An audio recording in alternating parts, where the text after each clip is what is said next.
Washington. So, John, Margaret has reported that she and others saw Michael Wolff enter the White House on numerous occasions. Obviously, you need an invitation to do that. So how is the White House explaining his visits?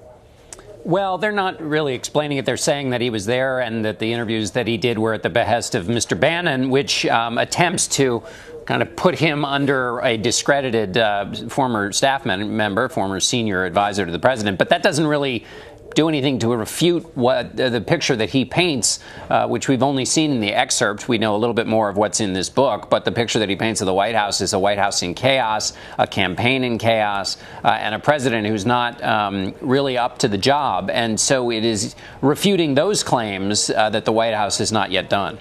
Well, John, the president has praised Steve Bannon in the past. Even when Bannon left the White House, it appeared that he was on good terms with the president. Bannon even said he would better be able to help the president from the outside. So what led to this current state of animosity?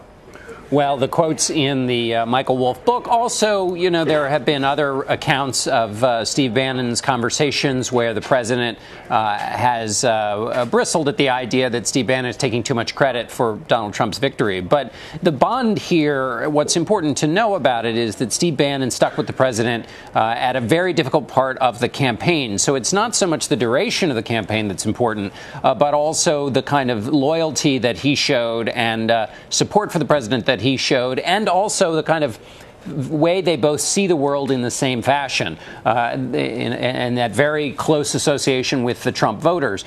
So this is not somebody that can be easily dismissed as just a kind of somebody who went to grab coffee. Well, as you know, the White House is now attempting to minimize Steve Bannon's role within the administration. What's the reality of his tenure in the White House?